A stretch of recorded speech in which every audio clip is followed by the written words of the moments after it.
ಯೇಸು ಕ್ರಿಸ್ತನ ನಾಮದಲ್ಲಿ ನಿಮ್ಮೆಲ್ಲರಿಗೂ ದೇವರ ವಾಕ್ಯ ಐಕ್ಯತೆಗೆ ಸ್ವಾಗತ. ನನ್ನ ಹೆಸರು ವನಿತಾ ಸ್ಯಾಂಟಿಯಾಗೋ. ಕರ್ತನು ಒಳ್ಳೆಯವನು, ಆತನ ಕೃಪೆಯು ಶಾಶ್ವತವಾದದ್ದು. ಮತ್ತೊಂದಾವರ್ತಿ ನಿಮ್ಮೆಲ್ಲರನ್ನು ಇನ್ನೊಂದು ಒಳ್ಳೆಯ ಸಂದೇಶದೊಡನೆ ಸಂಧಿಸುವುದಕ್ಕೆ ನನಗೆ ಬಹಳ ಸಂತೋಷ. ದೇವರ ಆತ್ಮನಿಂದ ಹೇಗೆ ನಡೆಸಲ್ಪಡಬಹುದು? ದೇವರು ತನ್ನ ಆತ್ಮನಿಂದ ಈಗಲೂ ಕೂಡ ತನ್ನ ಮಕ್ಕಳನ್ನ ನಡೆಸ್ತಾರಾ? ಖಂಡಿತವಾಗಿ.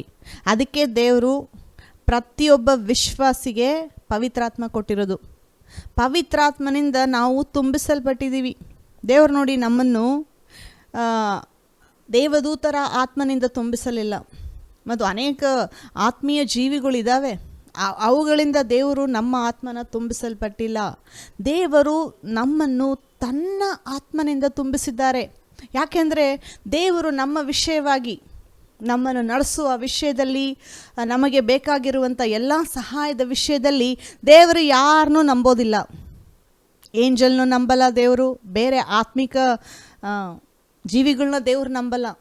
ದೇವರು ನಮ್ಮ ವಿಷಯದಲ್ಲಿ ಪವಿತ್ರಾತ್ಮನ ಮಾತ್ರ ನಂಬಿ ಪವಿತ್ರಾತ್ಮನಿಂದ ನಮ್ಮನ್ನು ತುಂಬಿಸಲ್ಪಟ್ಟಿದ್ದಾರೆ. ಏನಕ್ಕೆ ದೇವರು ಪವಿತ್ರಾತ್ಮ ನಮಗೆ ಕೊಟ್ಟಿರೋದು ಅಂದರೆ, ನಮ್ಮನ್ನು ಸಕಲ ವಿಧವಾದ ಸತ್ಯದ ಕಡೆಗೆ ನಡೆಸೋದಕ್ಕೆ ಮತ್ತು ನಮಗೆ ಬೋಧನೆ ಮಾಡೋದಕ್ಕೆ, ಇನ್ಸ್ಟ್ರಕ್ಷನ್ ಕೊಡೋದಕ್ಕೆ. ಆ ಒಂದು ಸಿಚುವೇಷನಲ್ಲಿ ಏನು ಮಾಡೋದಕ್ಕೆ ಅಂತ ಗೊತ್ತಿರಲ್ಲ, ಆ ಸಮಯದಲ್ಲಿ ಏನು ಮಾಡಬೇಕು ಅಂತ ಹೇಳ್ಕೊಡೋದಕ್ಕೆ. ಇನ್ನು ಅನೇಕ ವಿಷಯಗಳಿದೆ. ಪವಿತ್ರಾತ್ಮ ನಡೆಸಲ್ಪಡೋ ಒಂದು ಟಾಪಿಕಲ್ಲಿ ಮಾತಾಡೋದಕ್ಕೆ ಇನ್ನೂ ಅನೇಕ ವಿಷಯಗಳಿದೆ. ಎಷ್ಟೊಂದು ಕಾರ್ಯ ದೇವರು ನಮಗೆ ಮಾಡೋದಕ್ಕೆ ದೇವರು ಪವಿತ್ರಾತ್ಮ ನಮಗೆ ಕೊಟ್ಟಿರೋದು. ಪವಿತ್ರಾತ್ಮ ಯಾವಾಗೂ ನಮ್ಮ ವಿಷಯದಲ್ಲಿ ಬ್ಯುಸಿಯಾಗಿದ್ದು ನಮಗೆ ಹೇಳ್ಕೊಡೋದಕ್ಕೆ ಅವರು ಸಿದ್ಧವಾಗಿದ್ದಾರೆ ಒಳಗಡೆ. ನಾವು ಅದನ್ನು ಪಡ್ಕೊಳ್ಳೋದಕ್ಕೆ ಸಿದ್ಧವಾಗಿರಬೇಕು. ಮತ್ತು ಈ ಪವಿತ್ರಾತ್ಮನಿಂದ ನಡೆಸಲ್ಪಡೋದನ್ನು ನಾವು ಆಸೆ ಪಡಬೇಕು. ಅನೇಕ ವಿಶ್ವಾಸಿಗಳು ಸಭೆಗೆ ಹೋಗ್ತಾರೆ, ದೇವರ ವಚನಗಳನ್ನ ಕೇಳ್ಕೊತಾರೆ, ಬೈಬಲ್ ಓದ್ತಾರೆ, ಧ್ಯಾನ ಮಾಡ್ತಾರೆ, ವಾಕ್ಯಗಳೆಲ್ಲ ಗೊತ್ತು, ಬೈಬಲಲ್ಲಿ ಬರೆದಿದೆ ಅಂತ ಹೇಳಿ ಕೋಟ್ ಮಾಡಿ ಕೂಡ ಹೇಳ್ತಾರೆ. ಬೈಬಲ್ ವಚನದ ಜ್ಞಾನ ಇದ್ದು ಪವಿತ್ರಾತ್ಮನ ನಡೆಸುವಿಕೆ ಇಲ್ಲ ಅಂತಂದರೆ ಬೈಬಲ್ ವಚನದಲ್ಲಿರೋದು ಹೇಗೆ ನಮ್ಮ ಜೀವನದಲ್ಲಿ ನೆರವೇರುತ್ತೆ? ಇವಾಗ ಉದಾಹರಣೆಗಾಗಿ ಕೀರ್ತನೆ 1:3, ಆತನು ಮಾಡುವ ಎಲ್ಲ ವಿಷಯದಲ್ಲಿ ಆತನು ಸಫಲನಾಗುವನು ಅಂತ ಹೇಳಿ ವಿಶ್ವಾಸಿ ಬಗ್ಗೆ ಆ ಒಂದು ವಚನ ಬರೆದಿದೆ.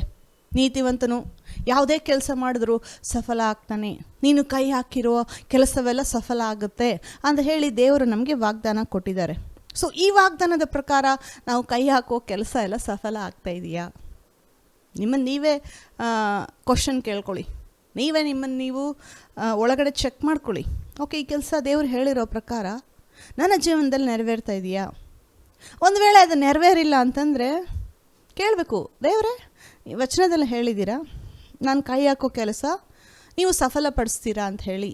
ನಾನು ಸಫಲತೆ ಅನುಭವಿಸ್ತಾ ಇಲ್ಲ, ಇದು ನನ್ನ ಜೀವನದಲ್ಲಿ ನಡೀತಾ ಇಲ್ಲ. ಯಾಕೆ?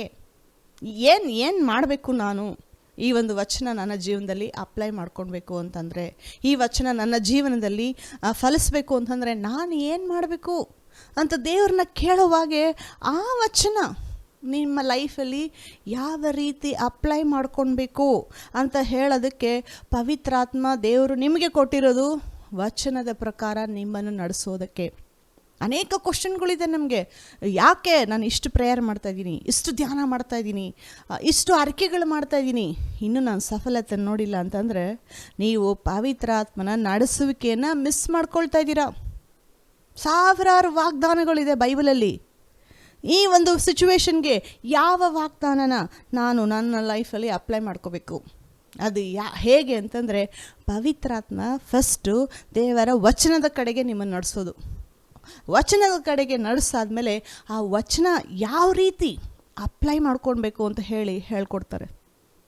ಇದು ಬರೀ ವಚನಗಳು ಮಾತ್ರ ಇದ್ದು ಪವಿತ್ರಾತ್ಮನ ನಡೆಸುವಿಕೆ ಇಲ್ಲ ಅಂತಂದರೆ ಇನ್ಕಂಪ್ಲೀಟ್, ಅದು ಒಂದು ಪರಿಪೂರ್ಣತೆ ಇಲ್ಲ ಅಲ್ಲಿ.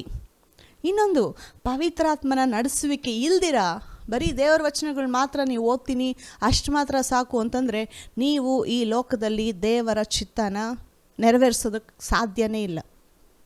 ಏನು ಈ ರೀತಿ ಹೇಳ್ತಾ ಇದ್ದೀರಾ ವಚನಗಳ ಬಗ್ಗೆ ಅಂತ? ವಚನಗಳ ಪ್ರಕಾರನೇ ಪವಿತ್ರಾತ್ಮ ನಿಮ್ಮನ್ನು ನಡೆಸೋದು. ಆದರೆ ಆ ವಚನಗಳನ್ನ ಯಾವ ರೀತಿ ಅಪ್ಲೈ ಮಾಡ್ಕೋಬೇಕು, ಇಷ್ಟು ವಾಗ್ದಾನದಲ್ಲಿ ನಾನು ಈ ಒಂದು ಸಿಚುವೇಶನ್ಗೆ ಯಾವ ವಚನ ಅಪ್ಲೈ ಮಾಡ್ಕೊಳ್ಬೇಕು ಅಂತ ಹೇಳಿ ಎಲ್ಲ ಹೇಳ್ಕೊಡೋದು ಪವಿತ್ರಾತ್ಮ. ಅರ್ಥ ಆಗ್ತಿದೆಯಾ ಪವಿತ್ರಾತ್ಮನ ನಡೆಸುವಿಕೆ ಎಷ್ಟು ಇಂಪಾರ್ಟೆಂಟ್ ನಮಗೆ ಅಂತ? ಈ ಒಂದು ವಿಷಯದಲ್ಲಿ ಈ ದಿನ ನಾವು ಧ್ಯಾನ ಮಾಡೋದಕ್ಕೆ ಹೋಗ್ತಾ ಇದ್ದೀವಿ. ಪ್ರಾರ್ಥನೆ ಮಾಡಿ ದೇವರ ವಚನದೊಳಗಡೆ ಹೋಗೋಣ. ನಮ್ಮನ್ನು ಬಹಳವಾಗಿ ಪ್ರೀತಿ ಮಾಡುವಂಥ ಪರಲೋಕದಲ್ಲಿರುವ ನಮ್ಮ ತಂದೆಯಾದ ದೇವರೇ, ಯೇಸು ಕ್ರಿಸ್ತನ ನಾಮದಲ್ಲಿ ನಿಮ್ಮ ಸನ್ನಿಧಾನಕ್ಕೆ ಬರುತ್ತೇವೆ. ದೇವರ ಆತ್ಮನಿಂದ ನಡೆಸಲ್ಪಡುವುದು ಹೇಗೆ ಎಂಬ ವಿಷಯದಲ್ಲಿ ನಾವು ಧ್ಯಾನ ಮಾಡುವಾಗ ದೇವರ ನಿಮ್ಮ ವಚನಗಳ ಪ್ರಕಾರ ನಿಮ್ಮ ಪವಿತ್ರಾತ್ಮನ ಮೂಲಕ ನಮಗೆ ಬೋಧಿಸಿಕೊಡಬೇಕಾಗಿ ಬೇಡ್ತೀನಿ ಕರ್ತನೆ.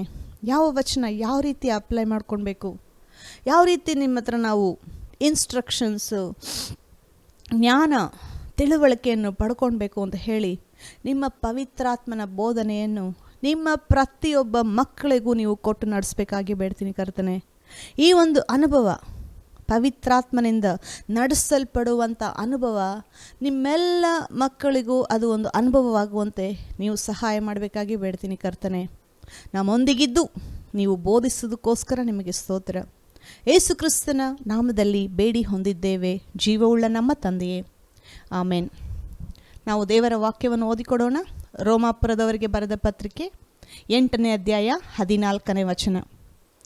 ಯಾರ್ಯಾರು ದೇವರ ಆತ್ಮನಿಂದ ನಡೆಸಿಕೊಳ್ಳುತ್ತಾರೋ ಅವರು ದೇವರ ಮಕ್ಕಳು. ಇನ್ನೊಂದು ವಚನ ಕೂಡ ಓದಿಕೊಡೋಣ. ಜ್ಞಾನೋಕ್ತಿ 20ನೇ ಅಧ್ಯಾಯ 27ನೇ ವಚನ. ಮನುಷ್ಯನ ಆತ್ಮವು ಯೆಹೋವನ ದೀಪವಾಗಿದೆ, ಅದು ಅಂತರಂಗವನ್ನೆಲ್ಲ ಶೋಧಿಸುತ್ತದೆ. ಮನುಷ್ಯನನ್ನು ದೇವರು ನಡೆಸಬೇಕು ಅಂತಂದರೆ ಮನುಷ್ಯನ ಆತ್ಮಕ್ಕೆ ದೇವರು ಮಾತಾಡೋದು. ಇದನ್ನು ನೀವು ಖಂಡಿತವಾಗಿ ತಿಳ್ಕೋಬೇಕು. ದೇವರು ನನ್ನ ಅನಿಸಿಕೆಗಳ ಮೂಲಕ ನನ್ನೊಂದಿಗೆ ಮಾತಾಡೋದಿಲ್ಲ. ದೇವರು ನನ್ನ ಆಲೋಚನೆಗಳ ಮೂಲಕ ಕೂಡ ದೇವರು ನನ್ನ ಹತ್ರ ಮಾತಾಡೋದಿಲ್ಲ. ದೇವರು ನನ್ನ ಹತ್ರ ಮಾತಾಡಬೇಕು ಅಂದರೆ, ದೇವರು ಮನುಷ್ಯನ ಹತ್ರ ಕಮ್ಯುನಿಕೇಟ್ ಮಾಡಬೇಕು ಅಂತಂದರೆ, ಸಂಭಾಷಣೆ ಮಾಡಬೇಕು ಅಂತಂದರೆ, ಬೋಧನೆ ಮಾಡಬೇಕು ಅಂತಂದರೆ ದೇವರು ನಿಮ್ಮ ಆತ್ಮಕ್ಕೆ ಮಾತಾಡೋದು. ಈ ದಿನ ನಾನು ಬೆಳಗ್ಗೆ ಎದ್ದ ತಕ್ಷಣ ಈ ದಿನ ಚೆನ್ನಾಗಿರುತ್ತೆ ಅಂತ ಹೇಳಿ ನನಗೆ ಅನ್ನಿಸ್ತಾ ಇಲ್ಲ. ಈ ದಿನ ನಿಜವಾಗ್ಲೂ ಏನಾದರೂ ಒಳ್ಳೆಯದಾಗುತ್ತೋ ಇಲ್ಲ ಕೆಟ್ಟದಾಗುತ್ತೆ ಅಂತ ಹೇಳಿ ಎದುರು ನೋಡ್ಕೊತಾ ಇರ್ತಾರೆ. ಅನಿಸಿಕೆಗಳು ಬೆಳಗ್ಗೆ ಎದ್ದ ತಕ್ಷಣ ಎಷ್ಟೊಂದು ಜನ ನಿರೀಕ್ಷೆಯಿಂದ ಆ ಒಂದು ದಿನ ಚೆನ್ನಾಗಾಗುತ್ತೆ ಅಂತ ಹೇಳಿ ಎದುರು ನೋಡಲ್ಲ, ಭಯದಿಂದ ಎದ್ದೇಳ್ತಾರೆ. ಈ ದಿನ ಏನು ಕೆಟ್ಟದ್ದು ಕಾಯ್ಕೊಂಡಿದೆಯೋ, ಈ ದಿನ ಯಾರು ನನಗೆ ಮೋಸ ಮಾಡ್ತಾರೋ, ಈ ದಿನ ಎಲ್ಲಿ ತೊಂದರೆ ಆಗುತ್ತೋ, ಯಾವ ಮನುಷ್ಯರ ಮೂಲಕ ನನ್ನ ಬಿಸ್ನೆಸ್ ಬ್ಲಾಕ್ ಆಗುತ್ತೋ, ಯಾರು ನನಗೆ ಅಡೆತಡೆಯಾಗಿ ಬರ್ತಾರೋ, ಈ ರೀತಿ ಎದ್ದೇಳೋದು ಅದು ದೇವರ ನಡೆಸುವಿಕೆ ಅಲ್ಲ, ಲೋಕದಿಂದ ಬರುವಂಥ ಆಲೋಚನೆಗಳದು. ಸೈತಾನ ತೊಗೊಂಡು ಬಂದು ಹಾಕೋದು ಆ ಒಂದು ಸಂಶಯ, ಆ ಒಂದು ಡೌಟು, ನೆರವೇರೋದಿಲ್ಲ ಅನ್ನೋ ಒಂದು ಅನಿಸಿಕೆಗಳು, ಆಲೋಚನೆಗಳು ಸೈತಾನ ತೊಗೊಂಡು ಬಂದು ಹಾಕೋದು. ಸೊ ಬೆಳಗ್ಗೆ ಎದ್ದ ತಕ್ಷಣ ನಾವು ದೇವರೇ ಈ ದಿನ ನಿನ್ನ ಪವಿತ್ರಾತ್ಮನಿಂದ ನನ್ನನ್ನು ನಡೆಸು, ನನ್ನ ಅನಿಸಿಕೆಗಳ ಪ್ರಕಾರ ಅಲ್ಲ, ನನ್ನ ಆಲೋಚನೆಗಳ ಪ್ರಕಾರ ಅಲ್ಲ. ಯಾಕೆಂದರೆ ದೇವರ ಆಲೋಚನೆಗಳು ಮನುಷ್ಯನ ಆಲೋಚನೆಗಳಿಗಿಂತ ಉನ್ನತವಾಗಿದೆ. ಮನುಷ್ಯನ ಅನಿಸಿಕೆಗಳು ಈ ಒಂದು ಸಮಯದಲ್ಲಿ ಒಂದು ಥರ ಇರುತ್ತೆ, ಆ ಅನಿಸಿಕೆ ಅದೇ ಥರ ಕಂಟಿನ್ಯೂಸ್ ಆಗಿ ಇರೋದಿಲ್ಲ. ಒಂದು ಉದಾಹರಣೆಗೆ ಒಂದು ಹೇಳ್ತೀನಿ. ನಾನು ಬಹಳ ಚಿಕ್ಕ ವಯಸ್ಸಿರಬೇಕಾದ್ರೇ, ಒಂದು ಟೀನೇಜರ್ ಇರಬೇಕಾದ್ರೇ ನಮ್ಮ ತಂದೆನ ಆಕ್ಸಿಡೆಂಟಲ್ಲಿ ಕಳ್ಕೊಂಡೆ. ಆ ಸಮಯದಲ್ಲಿ ಎಲ್ಲ ನಿರೀಕ್ಷೆ ಹೊರಟೋಗೋ ಥರ ಅನ್ನಿಸ್ತು. ತಂದೆ ಇಲ್ಲ, ಯವನಸ್ಥ ಹುಡುಗಿ, ತಂದೆ ಇಲ್ಲ. ಅದು ಒಂದು ಬಹಳ ಕಷ್ಟಕರವಾದ ಪರಿಸ್ಥಿತಿ. ನನ್ನ ತಂದೆ ಇಲ್ದಿರ ನಾನು ಬದುಕಕ್ಕೆ ಆಗಲ್ಲ ಈ ಲೋಕದಲ್ಲಿ ಅಂತ ಒಂದು ಅನಿಸಿಕೆ ಬಂತು. ಆ ಸಮಯದಲ್ಲಿ ಚಿಕ್ಕ ವಯಸ್ಸಿರಬೇಕಾದ್ರೆ ತಂದೆನ ಕಳ್ಕೊಳ್ಳುವಾಗ ಬಹಳ ನೋವಾಗುವಂಥ ವಿಷಯ.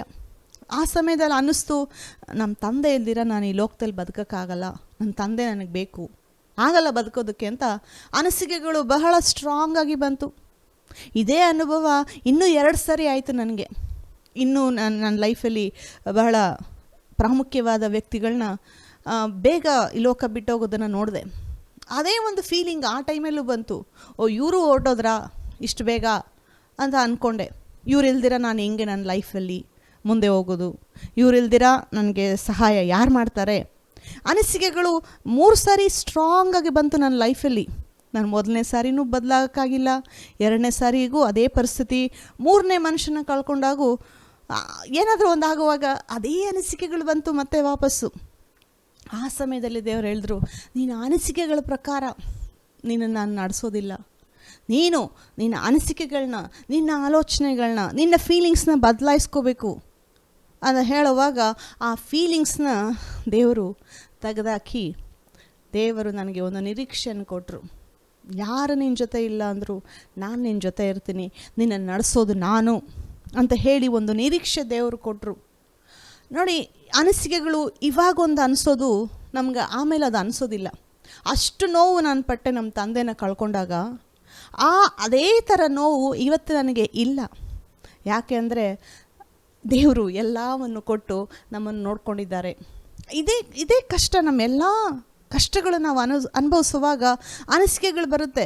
ಏನಕ್ಕಾದರೂ ನಾವು ಈ ಲೋಕದಲ್ಲಿದ್ದೀವೋ, ಬೇಗ ಎಲ್ಲ ಮುಗಿದೋಗಿ ದೇವ್ರ ಹತ್ರ ಹೋಗೋಣ, ಪರಲೋಕಕ್ಕೆ ಹೋಗೋದಕ್ಕೆ ಆತ್ರವಾಗಿರ್ತಾರೆ. ಕಷ್ಟಗಳು ಬರುವಾಗ ಸಾಕು ಈ ಲೋಕ, ಆಗಲ್ಲ ನನ್ನ ಕೈಲಿ ಫೈಟ್ ಮಾಡೋದಕ್ಕೆ, ಬಹಳ ಭಾರವಾಗಿದೆ, ಬಹಳ ಸ್ಟ್ರಾಂಗ್ ಆಗಿದೆ, ಶೋಧನೆ ಮಿತಿಮೀರಿ ಬರ್ತಾ ಇದೆ, ಅನಿಸಿಕೆಗಳು ಬಹಳ ಸ್ಟ್ರಾಂಗಾಗಿ ಮಾತಾಡ್ತಾ ಇದ್ದಾವೆ. ನಿಮಗೆ ಆಲೋಚನೆಗಳು ದೇವರ ವಚನಕ್ಕೆ ವಿರೋಧವಾಗಿ ಮೈಂಡಲ್ಲಿ ಎದ್ದೇಳ್ತಾ ಇದ್ದಾವೆ. ಅದು ನಿಮ್ಮನ್ನು ದೇವರು ನಡೆಸೋದಲ್ಲ. ನಿಮ್ಮ ಅನಿಸಿಕೆಗಳು ಈ ದಿನ ಒಂದಿನ ಬೇರೆ ಥರ ದೇವರ ವಚನಕ್ಕೆ ವಿರೋಧವಾಗಿದೆ. ದೇವರ ವಚನಕ್ಕೆ ವಿರೋಧವಾಗಿರೋ ಅನಿಸಿಕೆಗಳು ದೇವರು ನಿಮ್ಮೊಂದಿಗೆ ಮಾತಾಡೋದಲ್ಲ. ಈ ದಿನ ನನಗೆ ಒಳ್ಳೇದು ಅನಿಸ್ತಾ ಇದೆ, ಆ ದೇವರು ಮಾತಾಡ್ತಾ ಇದ್ದಾರೆ ಅಂತ ಅನ್ಕೊತಾರೆ. ನಿಮ್ಮ ಅನಿಸಿಕೆಗಳು ಒಂದೇ ಥರ ಇರೋದಿಲ್ಲ.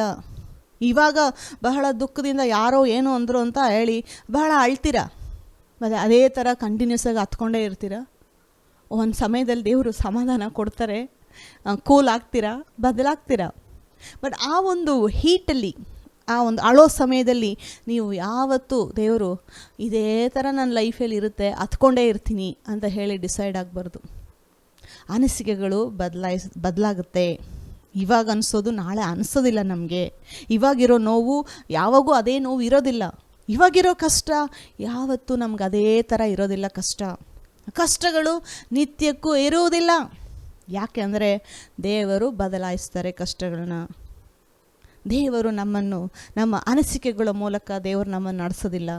ತನ್ನ ವಚನಗಳ ಮೂಲಕ ದೇವರು ನಮ್ಮನ್ನು ನಡೆಸೋದು. ಎಷ್ಟೇ ಕಷ್ಟದಲ್ಲಿದ್ದರೂ ನಮಗೆ ಗೊತ್ತು, ಒಳಗಡೆ ದೇವರು ಸಹಾಯ ಮಾಡ್ತಾರೆ ಅಂತ ಒಳಗಡೆ ಇದೆ ನಂಬಿಕೆ. ನನ್ನ ದೇವರು ಒಳ್ಳೆಯವನು, ನನ್ನ ದೇವರು ಕೈ ಬಿಡೋದಿಲ್ಲ, ನನ್ನ ದೇವರು ನನ್ನ ಕಣ್ಣೀರನ್ನು ಒರೆಸೋ ದೇವರು, ನನ್ನ ದೇವರು ನನಗೆ ಬಿಡುಗಡೆ ಕೊಡೋ ದೇವರು, ಶಿಲುಬೆ ಮೇಲೆ ನನಗೋಸ್ಕರ ಪ್ರಾಣ ಕೊಟ್ಟಿದ್ದಾರೆ. ಈ ಒಂದು ಕಷ್ಟ ಅವರಿಗೆ ಎಷ್ಟು ಈಸಿ ಸಾಲ್ವ್ ಮಾಡೋದಕ್ಕೆ. ಇದೆಲ್ಲ ನಮ್ಮ ಆತ್ಮಕ್ಕೆ ಗೊತ್ತು ಒಳಗಡೆ, ಆದರೆ ಮೈಂಡ್ ಅಗ್ರಿ ಮಾಡ್ತಾ ಇಲ್ಲ, ಆದರೆ ಶಾರೀರ ಅದನ್ನು ಸಪೋರ್ಟ್ ಮಾಡ್ತಾ ಇಲ್ಲ. ನಿಮ್ಮ ಮೈಂಡು, ಶಾರೀರ ದೇವರ ವಚನಕ್ಕೆ ವಿರೋಧವಾಗಿದೆ.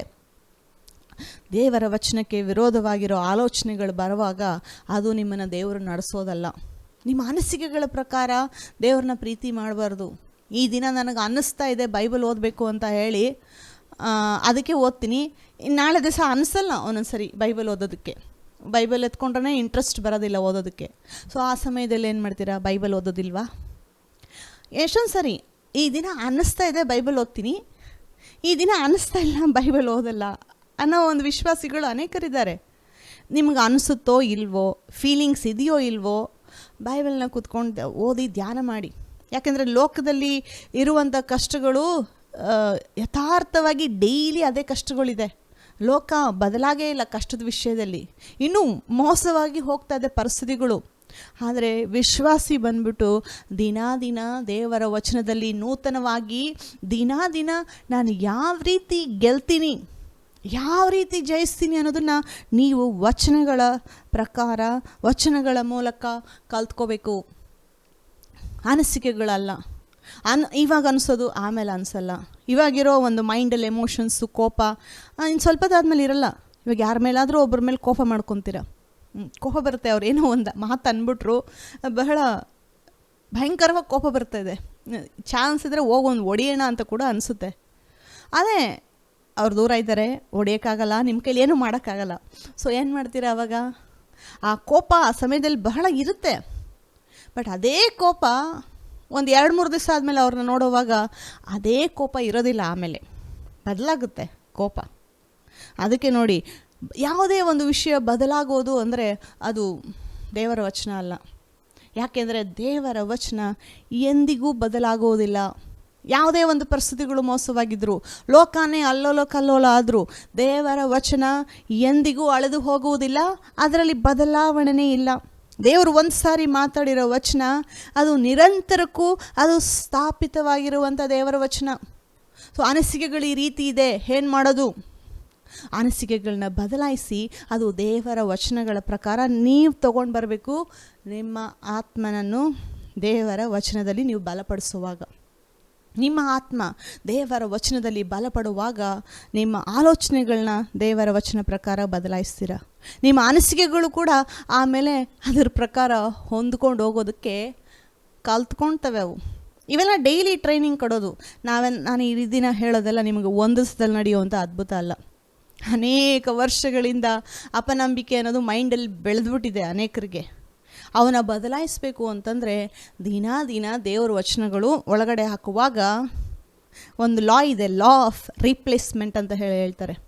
ದೇವರ ವಚನ ದಿನ ಒಳಗಡೆ ಹಾಕುವಾಗ ಡೌಟು, ಸಂಶಯಗಳು ಹೋಗಿ ಆ ಒಂದು ಜಾಗದಲ್ಲಿ ನಂಬಿಕೆ, ನಿರೀಕ್ಷೆ, ಜಯ, ಸಫಲತೆ ಅನ್ನೋ ಒಂದು ಮೈಂಡು ತಾನೇ ಅಲ್ಲಿ ಬರುತ್ತೆ.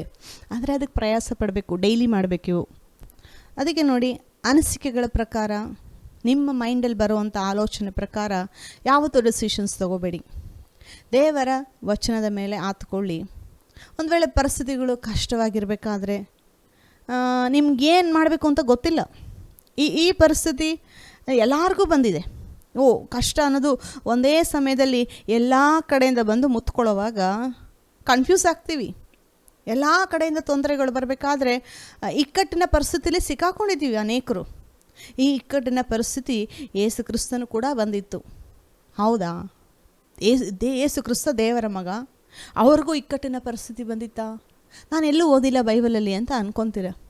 ಇದೇ ಬೈಬಲಲ್ಲಿ ಯೇಸು ಕ್ರಿಸ್ತನನ್ನು ಕೂಡ ಫರಿಸಾಯರು ಮತ್ತು ಆ ಒಂದು ಶಾಸ್ತ್ರಿಗಳು ಒಂದು ಸಮಯದಲ್ಲಿ ಯೇಸು ಕ್ರಿಸ್ತನನ್ನು ಟ್ರ್ಯಾಪ್ ಮಾಡಬೇಕು ಅಂತ ಹೇಳಿ, ಆತನನ್ನು ತಪ್ಪಲ್ಲಿ ಸಿಕ್ಕಾಕ್ಸೋದಕ್ಕಂತ ಹೇಳಿ ಒಂದು ಪ್ಲ್ಯಾನ್ ಮಾಡ್ಕೊಂಡು ಬಂದರು.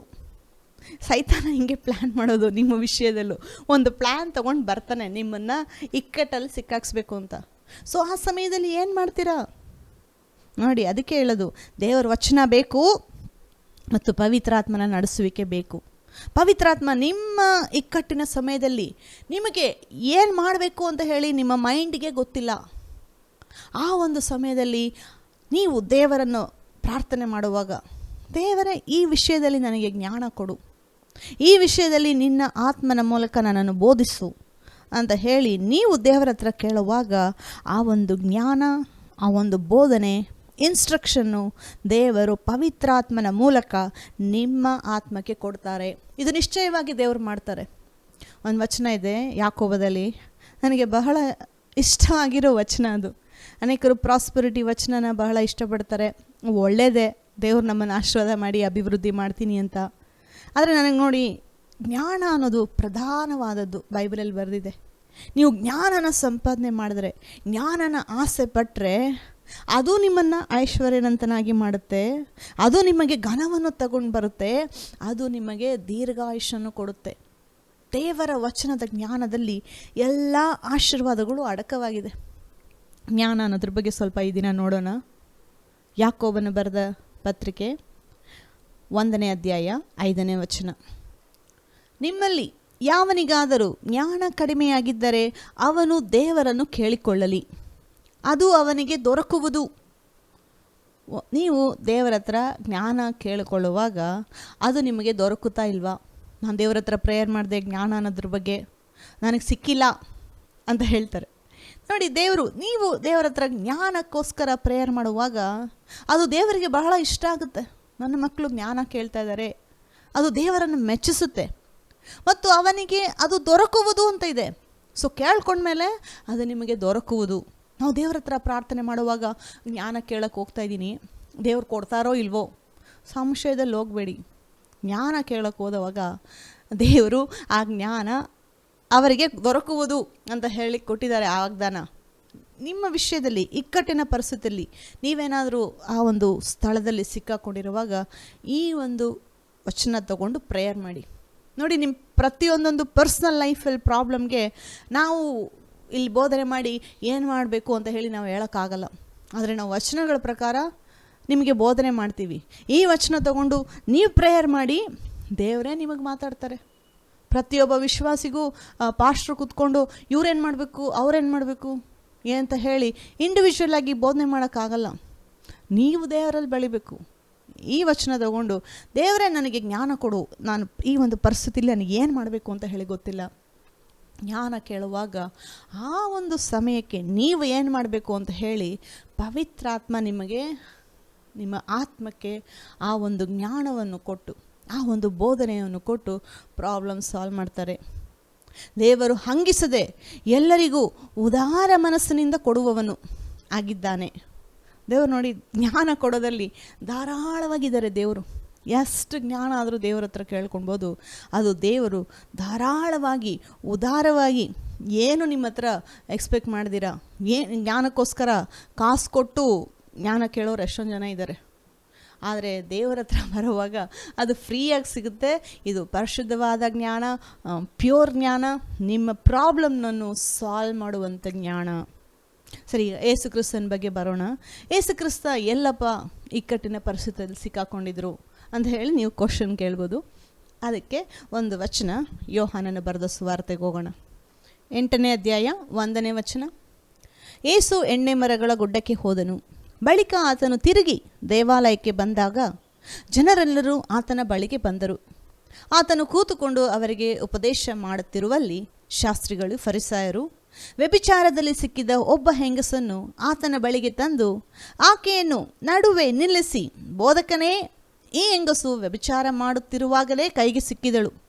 ಇಂಥವರನ್ನು ಕಲ್ಲೆಸೆದು ಕೊಲ್ಲಬೇಕೆಂದು ಮೋಶೆಯು ಧರ್ಮಶಾಸ್ತ್ರದಲ್ಲಿ ನಮಗೆ ಅಪ್ಪಣೆ ಕೊಟ್ಟಿದ್ದಾನೆ. ಈಕೆಯ ವಿಷಯದಲ್ಲಿ ನೀನು ಏನು ಹೇಳುತ್ತಿ ಎಂದು ಆತನನ್ನು ಕೇಳಿದರು. ಆತನ ಮೇಲೆ ತಪ್ಪು ಹೊರಿಸುವುದಕ್ಕೆ ಏನಾದರೂ ಒಂದು ನಿಮಿತ್ತ ಬೇಕಾಗಿದ್ದರಿಂದ ಈತನು ಏನನ್ನುತ್ತಾನೋ ನೋಡೋಣ ಎಂದು ಹಾಗೆ ಕೇಳಿದರು. ಆದರೆ ಯೇಸು ಬೊಗ್ಗಿಕೊಂಡು ಬೆರಳಿನಿಂದ ನೆಲದ ಮೇಲೆ ಬರೆಯುತ್ತಾ ಇದ್ದನು. ನೋಡಿ, ಯೇಸು ಕ್ರಿಸ್ತ ತನ್ನ ಪಾಡಿಗೆ ಡೈಲಿ ಮಾಡೋ ಕೆಲಸಗಳು ಮಾಡ್ತಾ ಇದ್ದಾರೆ. ಪವಿತ್ರಾತ್ಮನ ಅಭಿಷೇಕ ಆತನ ಮೇಲಿದೆ. ಬೋಧನೆ ಮಾಡಬೇಕು, ಪ್ರೀಚ್ ಮಾಡಬೇಕು, ಜನರನ್ನ ಗುಣಪಡಿಸಬೇಕು. ಇದು ಒಂದು ಮಹಾ ಅಭಿಷೇಕ ಯೇಸು ಕ್ರಿಸ್ತನ ಮೇಲೆ ಇದ್ದದ್ದು. ಆತನು ತನ್ನ ಕೆಲಸ ಮಾಡಬೇಕಾದ್ರೆ ಮಧ್ಯದಲ್ಲಿ ತೊಗೊಂಡು ಬಂದು ಈ ವ್ಯಭಿಚಾರಿ ಹೆಂಗಸನ್ನ ಬೇಕಂತಾನೆ ಉದ್ದೇಶಪೂರ್ವಕವಾಗಿ ಯೇಸು ಕ್ರಿಸ್ತನನ್ನು ಈ ಒಂದು ಪ್ರಾಬ್ಲಮ್ಮಲ್ಲಿ ಸಿಕ್ಕಾಕ್ಸೋಣ. ಅವ್ರು ನೋಡಿ, ಆಲ್ರೆಡಿ ಪ್ಲ್ಯಾನ್ ಮಾಡಿಕೊಂಡೇ ಬಂದಿರೋದು. ಅವರು ಯೇಸು ಕ್ರಿಸ್ತನನ್ನು ಸಿಕ್ಕಾಕ್ಸ್ಬೇಕು, ವಚನ ಪ್ರಕಾರ ಸಿಕ್ಕಾಕ್ಸ್ಬೇಕು. ನಾವು ಈತನನ್ನು ಬೇರೆ ವಿಷಯದಲ್ಲಿ ಕಂಡುಹಿಡಿಯೋಕ್ಕಾಗೋದಿಲ್ಲ. ಈತನ ಏನೂ ತಪ್ಪು ಮಾಡ್ತಾ ಇಲ್ಲ, ಇವನು ತಪ್ಪು ಕಾಣಿಸ್ತಾ ಇಲ್ಲ. ವಚನ ಪ್ರಕಾರ ಈತನನ್ನು ನಾವು ತಪ್ಪು ಸಿಕ್ಕಾಕ್ಸೋಣ. ಈ ಒಂದು ವ್ಯಭಿಚಾರ ಹೆಂಗಸು ಮಾಡುತ್ತಿರುವಾಗಲೇ ಸಿಕ್ಕಾಕ್ಕೊಂಡ್ಲು ಅಂತ ಹೇಳಿ ಅವಳನ್ನ ಎಳ್ಕೊಂಡು ಬಂದು ಅಲ್ಲಿ ನಿಲ್ಲಿಸಿದ್ದಾರೆ. ಇವಾಗ ಮೋಶೆಯ ಧರ್ಮಶಾಸ್ತ್ರದ ಪ್ರಕಾರ ಈಕೆಯನ್ನು ಕಲಸೆದು ಕೊಲ್ಲಬೇಕು ಅಂತ ಹೇಳಿ ಆಲ್ರೆಡಿ ಆಜ್ಞೆ ಇದೆ ಬೈಬಲಲ್ಲಿ. ಅದು ತಪ್ಪಲ್ಲ, ದೇವರು ಕೊಟ್ಟಿರೋ ಆಜ್ಞೆ, ಅದು ಸತ್ಯವಚನ. ತಪ್ಪು ಮಾಡಿದವ್ರಿಗೆ ಶಿಕ್ಷೆ ಕೊಡಬೇಕು ಅಂತ ಹೇಳಿ ಬೈಬಲಲ್ಲಿ ದೇವರು ಕೊಟ್ಟಿರೋ ಆಜ್ಞೆನೇ ಮೋಶೆ ಬರೆದಿರೋದಲ್ಲಿ. ಸೊ ಬೈಬಲ್ ಹಳೆ ಒಡಂಬಡಿಕೆಯಲ್ಲಿ ಈ ಥರ ಇದೆ, ಮೋಶೆ ಕೊಟ್ಟಿದ್ದಾರೆ, ಇವಳನ್ನ ಕಲ್ಲೆಸೆದು ಕೊಲ್ಲಬೇಕು. ಆದರೆ ಈ ವಿಷಯದಲ್ಲಿ ನೀನೇನು ಹೇಳ್ತೀಯಾ? ನೋಡಿ, ಯೇಸು ಕ್ರಿಸ್ತ 2 ಬೋಧನೆ ಮಾಡಿದ್ರು. ನೋಡಿ, ಇವರು 2 ಮೈಂಡಲ್ಲಿ ಇಟ್ಕೊಂಡು ಬಂದಿರೋದು. ಒಂದು ಏನಂದರೆ, ಯೇಸು ಕ್ರಿಸ್ತ ಹಳೆ ಒಡಂಬಡಿಕೆಯ ಎಲ್ಲ ವಚನಗಳನ್ನ ನೆರವೇರಿಸ್ತಾ ಇದ್ರು, ಒಂದನ್ನಾದರೂ ಮುರಿಯಲಿಲ್ಲ. ಸೊ ಈ ಒಂದು ವಿಷಯದಲ್ಲಿ ಇನ್ನೊಂದು ಬೋಧನೆ ಮಾಡಿದ್ರು. ಏನಂದರೆ, ದೇವರು ಕರುಣೆ ತೋರಿಸೋರಾಗಿರಬೇಕು. ಯಾವಾಗ ನೋಡ್ರು ನ್ಯಾಯ ತೀರ್ಪು ಅಂತ ಹೇಳಿ ಮಾಡಬಾರ್ದು. ಮನುಷ್ಯರಿಗೆ ಒಂದು ಚಾನ್ಸ್ ಕೊಡಿ, ಒಂದು ಬದಲಾಗೋದಕ್ಕೆ ಸ್ವಲ್ಪ ಸ್ಪೇಸ್ ಕೊಡಿ, ಕರುಣೆ ತೋರಿಸಿ. ಕರುಣೆ ಅನ್ನೋದು ಈ ಒಂದು ನ್ಯಾಯ ತೀರ್ಪಿಗಿಂತ ದೊಡ್ಡದು ಅಂತ ಹೇಳಿ ಹಳೆ ಒಡಂಬಡಿಕೆಯಲ್ಲೇ ಬೋಧನೆ ಇದೆ. ಆ ಒಂದು ಹಳೆ ಒಡಂಬಡಿಕೆ ಬೋಧನೆ ಯೇಸು ಕ್ರಿಸ್ತ ಇಲ್ಲಿ ಮಾಡ್ತಾಯಿದ್ರು. ಒಂದು ವಚನ ಪ್ರಕಾರ ನ್ಯಾಯನೂ ತೀರಿಸ್ಬೇಕು, ಕರುಣೆನೂ ತೋರಿಸ್ಬೇಕು. ಈ ವ್ಯಭಿಚಾರ ಹೆಂಗಸನನ್ನು ಇಲ್ಲಿ ಕರ್ಕೊಂಡು ಬಂದು ನಿಲ್ಲಿಸಿ ಈಕೆ ಮೇಲೆ ಈತನ ನ್ಯಾಯ ತೀರಿಸ್ತಾನೋ ಇಲ್ಲ ಕರುಣೆ ತೋರಿಸ್ತಾನೋ ನೋಡೋಣ. ಒಂದು ವೇಳೆ ನ್ಯಾಯ ತೀರಿಸು ಅಂತ ಹೇಳಿದ್ರೆ ನೀನು ಕರುಣೆ ತೋರಿಸ್ತಾ ಇಲ್ಲ, ಈಕೆಗೆ ನೀನು ಕರುಣೆ ತೋರಿಸ್ಬೋದಾಗಿತ್ತಲ್ಲ, ನೀನು ಕರುಣೆ ತೋರಿಸ್ತಾ ಇಲ್ಲ ಅಂತ ಹೇಳಿ ಯೇಸು ಕ್ರಿಸ್ತನನ್ನು ಅಕ್ಯೂಸ್ ಮಾಡ್ತಾಯಿದ್ರು. ಒಂದು ವೇಳೆ ಯೇಸು ಕ್ರಿಸ್ತ ಪಾಪ ಕರುಣೆ ತೋರಿಸ್ಬಿಟ್ಬಿಡಿ, ಇನ್ನೊಂದು ಸರಿ ಅವಳು ಮಾಡಲ್ಲ, ಕ್ಷಮಿಸೋಣ, ಈಕೆ ಇನ್ನೊಂದು ಸರಿ ಮಾಡಲ್ಲ ಅಂತ ಹೇಳಿದರೆ ಅವ್ರೇನು ಮಾಡ್ತಾಯಿದ್ರು, ನೀನು ಮೋಶೆಯ ಧರ್ಮಶಾಸ್ತ್ರವನ್ನು ಬ್ರೇಕ್ ಮಾಡ್ತಾಯಿದ್ದೀಯಾ, ನೀನು ಹಳೆ ಒಡಂಬಡಿಕೆ ವಚನಗಳಿಗೆ ನೀನು ಮರ್ಯಾದೆ ಕೊಡೋದಿಲ್ಲ, ನೀನು ಅದನ್ನು ಬ್ರೇಕ್ ಮಾಡ್ತಾಯಿದ್ದೀಯಾ. ಸೊ ಯೇಸು ಕ್ರಿಸ್ತ ಮೊದಲನೇದು ಮಾಡಿದ್ರು ತಪ್ಪು ಕಂಡುಹಿಡಿತಾಯಿದ್ರು, ಅಂದರೆ ನ್ಯಾಯ ತೀರಿಸಿ ಕಲ್ಲೆಸೆದು ಕೊಲ್ಲು ಅಂದರೂ ತಪ್ಪೇ. ಇವಾಗ ದಯ ತೋರಿಸಿ ಆಕೆನ ಬಿಡ್ರಿ ಅಂದರೂ ತಪ್ಪೆ. ಸೊ ಯೇಸು ಕ್ರಿಸ್ತ ನ್ಯಾಯ ತೀರಿಸಿದ್ರು ತಪ್ಪಾಗ್ತಾಯಿತ್ತು, ಕರುಣೆ ತೋರಿಸಿದ್ರು ತಪ್ಪಾಗ್ತಾಯಿತ್ತು. ಸೊ ಈ ವಿಷಯದಲ್ಲಿ ಏನು ಮಾಡಬೇಕು? ಇದೇ ಪರಿಸ್ಥಿತಿಗಳು ನಮ್ಮ ಲೈಫಲ್ಲೂ ಕೂಡ ಅನೇಕ ಸಾರಿ ಬಂದಿದೆ ನೋಡಿ. ಯೇಸು ಕ್ರಿಸ್ತ ಆತನಿಗೆ ಹಳೆ ಒಡಂಬಡಿಕೆ ವಚನಗಳು ಬಹಳ ಚೆನ್ನಾಗಿ ಗೊತ್ತಿತ್ತು. ಯೇಸು ಕ್ರಿಸ್ತನ ಮೇಲೆ ಎಂಥ ಆತ್ಮ ಇತ್ತು ಅಂದರೆ ಜ್ಞಾನದ ಆತ್ಮ, ವಿವೇಕದ ಆತ್ಮ. ಆ ವಚನ ಓದೋಣ, ಬಹಳ ಚೆನ್ನಾಗಿದೆ. ಏಷಾಯ 11ನೇ ಅಧ್ಯಾಯ 1ನೇ ವಚನದಿಂದ, ಈಶಾಯನ ಬುಡದಿಂದ ಒಂದು ಚಿಗುರು ಒಡೆಯುವುದು, ಅದರ ಬೇರಿನಿಂದ ಹೊರಟ ತಳಿರು ಫಲಿಸುವುದು. ಆ ಅಂಕುರದ ಮೇಲೆ ಜ್ಞಾನ ವಿವೇಕದಾಯಕ ಆತ್ಮ. ಇದು ಯೇಸು ಕ್ರಿಸ್ತನ ಬಗ್ಗೆ ಬರೆದಿರೋ ಒಂದು ಪ್ರವಾದನೆ. ಯೇಸು ಕ್ರಿಸ್ತನ ಮೇಲೆ ಜ್ಞಾನ ವಿವೇಕದಾಯಕ ಆತ್ಮ, ಆಲೋಚನಾ ಪರಾಕ್ರಮಗಳನ್ನು ಹುಟ್ಟಿಸುವ ಆತ್ಮ ಮತ್ತು ತಿಳುವಳಿಕೆಯನ್ನು ಯೆಹೋವನ ಭಯವನ್ನು ಉಂಟು ಮಾಡುವ ಆತ್ಮ. ಅಂತೂ ಅವನು ಯೆಹೋವನ ಆತ್ಮವೇ ಆತನ ಮೇಲೆ ನೆಲೆಗೊಂಡಿರುವುದು. ಯೆಹೋವನ ಭಯವು ಅವನಿಗೆ ಪರಿಮಳಿಸುವುದು. ಅವನು ಕಣ್ಣಿಗೆ ಕಂಡಂತೆ ತೀರ್ಪು ಮಾಡುವುದಿಲ್ಲ, ಕಿವಿಗೆ ಬಿದ್ದಂತೆ ನಿರ್ಣಯಿಸುವುದಿಲ್ಲ. ಇದು ಬಹಳ ಇಂಪಾರ್ಟೆಂಟ್ ನೋಡಿ.